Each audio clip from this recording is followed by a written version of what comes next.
Hello, everyone, and welcome to the Winecast. This will be another brief cast on a specific grape varietal, in this case, one that started out in one of the oldest grape growing areas in the world, Croatia, and then found a home in one of the youngest, California. The grape?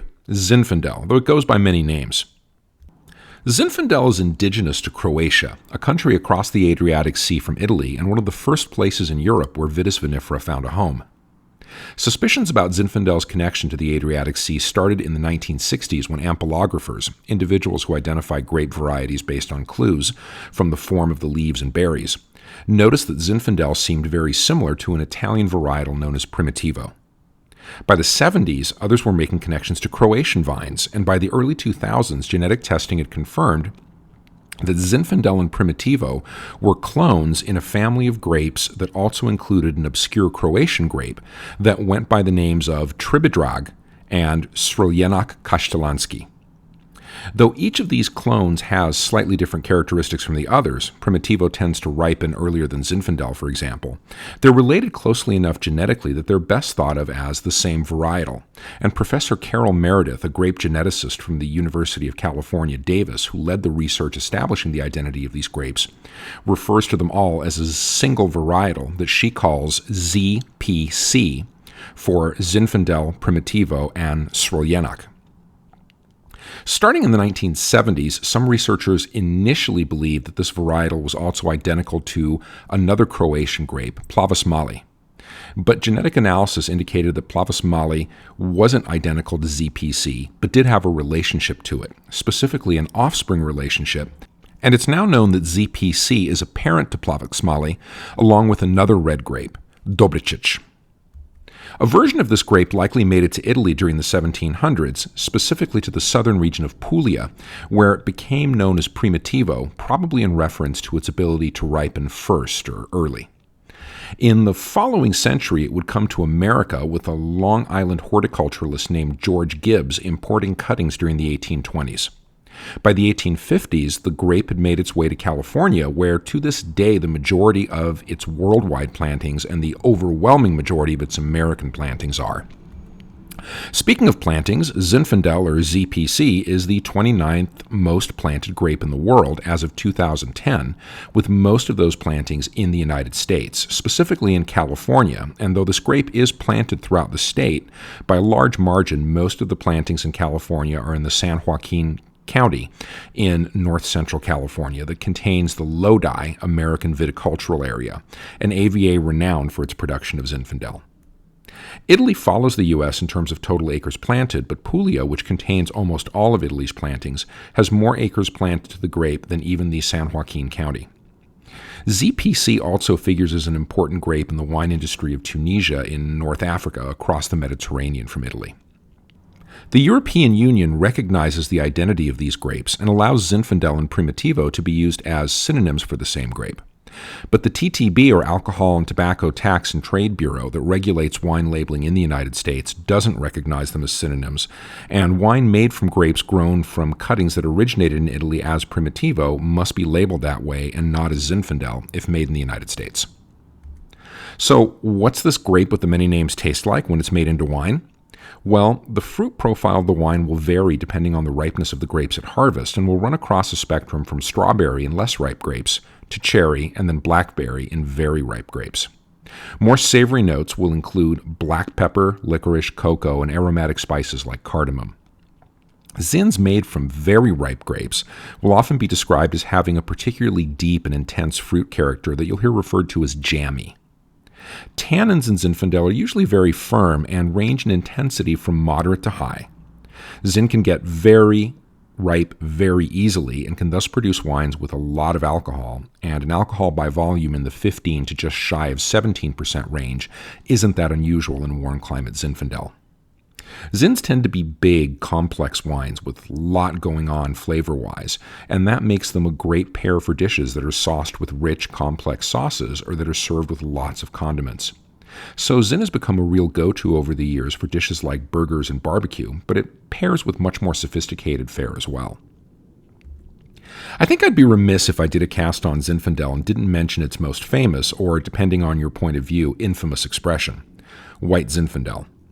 White Zinfandel isn't a distinct grape from red Zinfandel, but a name for a rosé expression of Zin that was developed in the early 70s by Bob Trinchero at the Sutter Home Winery that was part of the larger Trinchero Wine Estates Corporation. Trinchero was actually making a high-quality red Zinfandel from grapes grown in Amador County, California, and to achieve greater concentration of flavor in the wine, he bled off, or saignéed, juice from the initial press of Zinfandel grapes and vinified the bled-off juice separately as a light, dry rosé that he labeled an Oeil de Pedrix, in homage to a style of rosé from France and Switzerland. The story is that the TTB wanted a name in English on the label as well, and Trinchero offered White Zinfandel as a moniker, eventually removing Oeil de Pedrix from the label a few years later in 1975. Also in 1975, the batch of White Zinfandel that Sutter Home was working on, and that was intended to be dry, suffered from a stuck fermentation, with the yeast in the juice dying off without completing fermentation and thus leaving the wine with a fair amount of residual sugar, about 2% or 20 grams. Stuck fermentations are notoriously difficult to revive, so Trinchero made the decision to sell the decidedly sweet rosé as was, and it was a hit, and I mean a big hit. So successful, in fact, that these days there are more than 20 million cases produced per year, though not all by Sutter Home, and White Zinfandel outsells red Zinfandel by a margin of 6-1. The White Zin is much beloved of wine drinkers. Sorry guys, it's true, those 20 million cases didn't sell themselves. It's at least equally hated by the wine intelligentsia. Why? Well, though more recent versions of it aren't as cloying as they were in the 70s or 80s, they still don't tend to be very complex, and they definitely emphasize the sugar at the expense of the acid. But a lot of the hostility toward it as a style can only be explained in terms of elitism and snobbery in the wine world, directed particularly at White Zin's unfailing ability to be enjoyed by people who commit the unpardonable sin of otherwise not liking wine very much. What everyone's feelings about White Zin as a style, though, demand for it, remember those 20 million cases, helped to preserve older plantings of Zinfandel that would otherwise have been pulled up in favor of more profitable grapes, and many of those old plantings are now being used to craft some remarkable old vine Zinfandel in the Golden State. So, what should you try? Well, start with California, of course, as there's lots of great Zin there to be drunk. It's produced well throughout the state, but some good appellations to keep an eye out for would be Lodi, Napa, Dry Creek Valley in Sonoma, El Dorado, Paso Robles, and Mendocino.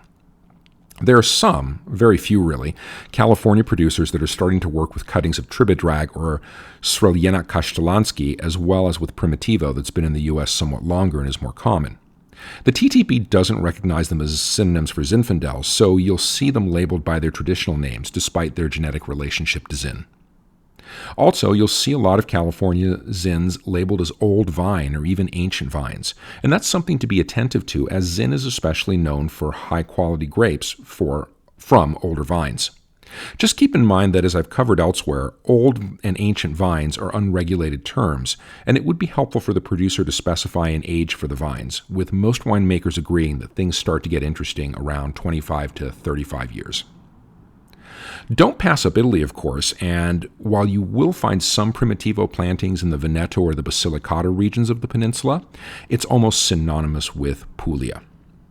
Wherever you get it from, you'll usually see it vinified as a dry red, but thanks to its ability to produce lots of sugar, it makes a great late harvest style dessert wine, and though this is much rarer thanks to hostility toward White Zin, there are producers who will craft this grape into a dry rosé, as was first done in California in the late 1800s.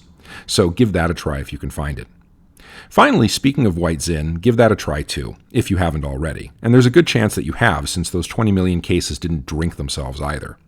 Look, I get it. It's generally not a very complex or interesting wine, and it's usually sweet to the point of being at least a little bit out of balance, if not more so.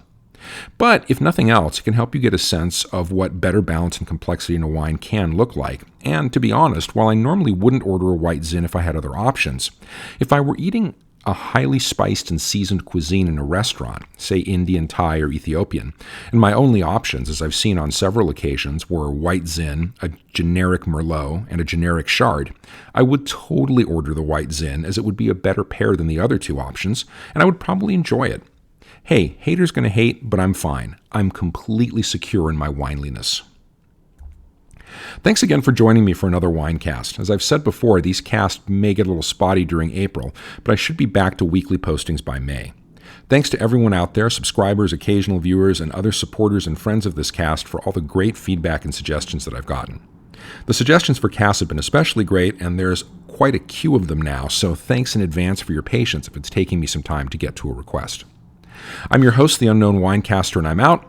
Enjoy the grape, but always enjoy it responsibly, and a happy Easter 2017 to everyone.